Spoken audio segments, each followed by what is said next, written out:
लेकिन अंग वस्त्र पहनाकर गुलदस्ता देकर स्वागत करने का तरीका नया नहीं और ना ही नया है मुंह मीठा कर स्वागत और खुशी के इजहार का तरीका। ये खास शख्सियत है।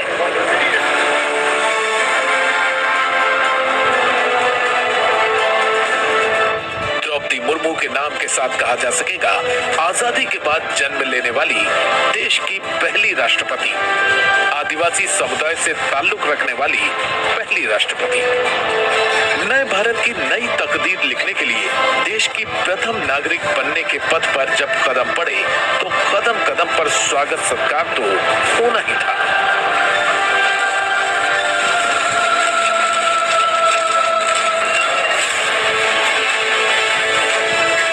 ओडिशा के मयूरभंज के महुलडिया गांव से स्वागत का ये सफर शुरू हुआ।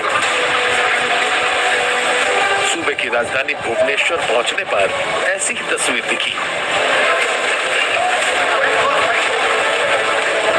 और देश की राजधानी दिल्ली पहुंचने पर एयरपोर्ट पर स्वागत करने वालों में बीजेपी के कार्यकर्ताओं से लेकर सरकार के कई चेहरे नजर आने लगे। जिस हस्ती को झारखंड की पहली महिला और आदिवासी राज्यपाल बनने का मौका मिला, उनके नाम का ऐलान एनडीए की तरफ से बतौर राष्ट्रपति उम्मीदवार हुआ तो भविष्य की तस्वीर साफ हो गई। आज तक कोई आदिवासी ट्राइबल प्रत्याशी राष्ट्रपति के रूप में नहीं आया है, इसलिए हमें ट्राइबल पर और पहली बार कोई ट्राइबल को भारतीय एनडीए की तरफ से हम कैंडिडेट बना सकेंगे, ऐसा संसदीय बोर्ड पार्लियामेंट्री बोर्ड का मत था और इसलिए श्रीमती द्रौपदी मुर्मू इनको राष्ट्रपति का प्रत्याशी घोषित किया गया है।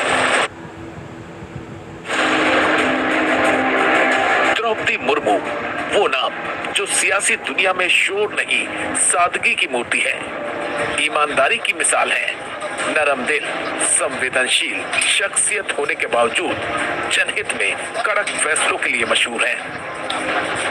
जनता अपने क्षेत्र के प्रतिनिधि का चयन बहुत अपेक्षा, आशा और विश्वास के साथ करती है। ये प्रतिनिधि उनकी समस्याओं के निराकरण तथा क्षेत्रों के विकास के लिए उत्तरदायी होते हैं।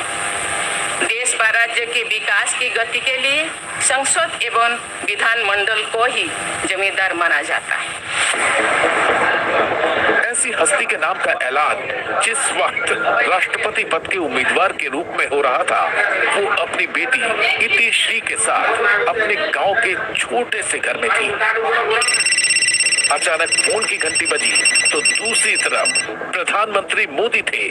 बातचीत के दौरान द्रौपदी मुर्मू का गला रुंध गया, आंखें डबडबा गई और शब्द गुम हो गए।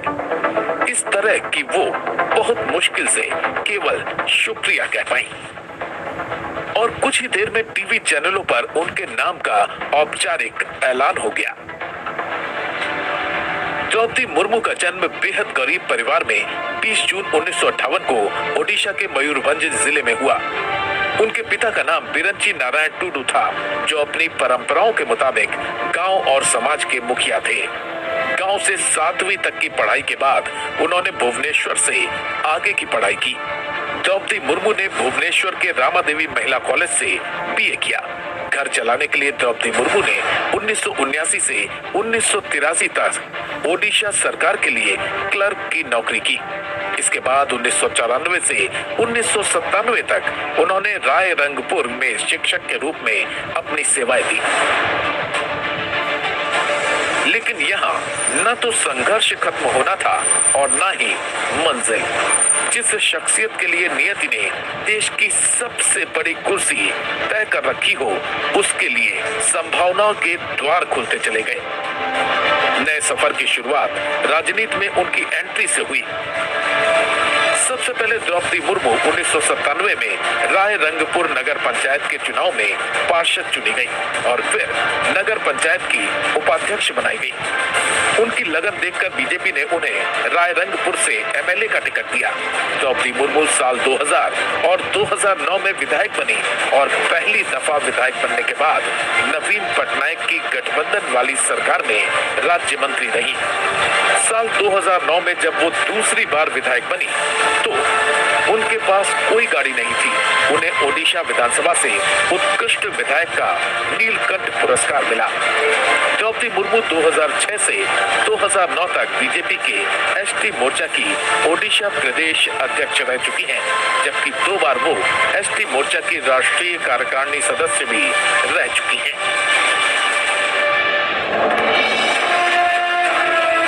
2015 में जब उन्हें पहली बार राज्यपाल बनाया गया, उसके ठीक पहले वो मयूरभंज जिले की बीजेपी अध्यक्ष थी।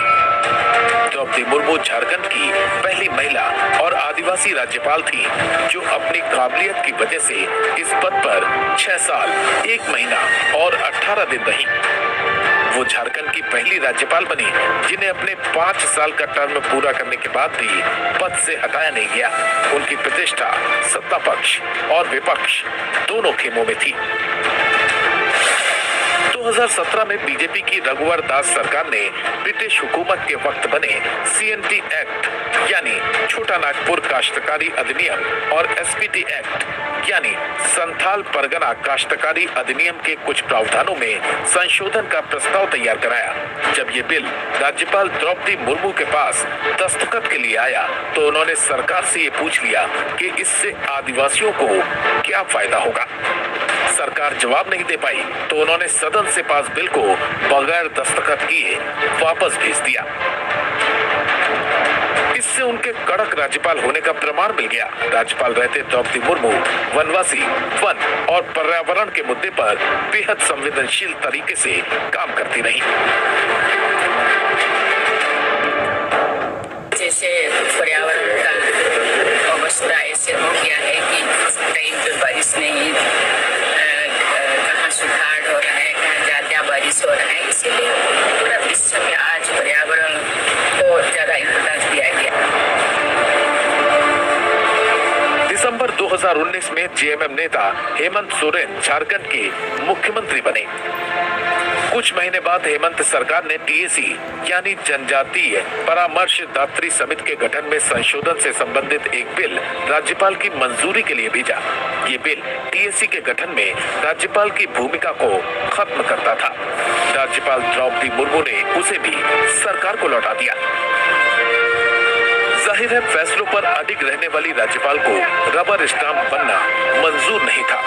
द्रौपदी मुर्मू जनता की प्रतिनिधि, मानवता की प्रतिनिधि, संवेदनशीलता की प्रतिमूर्ति बनी रही। उनकी प्राथमिकता जनता, जनहित, जन स्वास्थ्य और जन शिक्षा रहा और जागरूकता के लिए उन्होंने न केवल सार्वजनिक मंचों का इस्तेमाल किया बल्कि सड़कों पर भी उतरी। एक बार सफाई अभियान के लिए जब बतौर राज्यपाल द्रौपदी मुर्मू सड़क पर झाड़ू लगाने पहुंच गई तो वहां सब्जी बेचने वाली महिला ने उन्हें मुफ्त में सब्जी देने की कोशिश की, लेकिन संवेदनशील राज्यपाल ने जबरन सब्जी की कीमत देकर वहां मौजूद लोगों का दिल जीत लिया। यहाँ के लोग बहुत अच्छा है, लेकिन प्रैक्टिस के अभाव से हम थोड़ा प्रैक्टिस नहीं करते। अभ्यास हम लोगों का छूट गया है। अभ्यास अभी से हम शुरू करेंगे, मुझे लगता है, और दूसरों की कोई जरूरत, क्योंकि हम अपने घर को साफ करने के लिए कोई नगर निगम का सफाई कर्मचारी तो नहीं जाते ना, हम खुद करते हैं। ये भी हम लोगों का काम है। द्रौपदी मुर्मू कर्म में विश्वास रखने वाली, धर्म में विश्वास करने वाली, हर धर्म का सम्मान करने वाली आस्थावान है। 2021 में राज्यपाल पद से हटने के बाद द्रौपदी मुर्मू अपने गांव लौट गईं और वहां उनकी सुबह की शुरुआत शिव मंदिर में साफ सफाई और पूजा पाठ से होने लगी। हर दिन की तरह उस दिन भी पांव फटते ही वो पूजा के लिए मंदिर पहुंच गई। जब राष्ट्रपति उम्मीदवार के रूप में उनके नाम का ऐलान हो चुका था, लेकिन उनकी दिनचर्या वैसी ही रही। शिव मंदिर में साफ सफाई के बाद पूजा और नंदी के कान में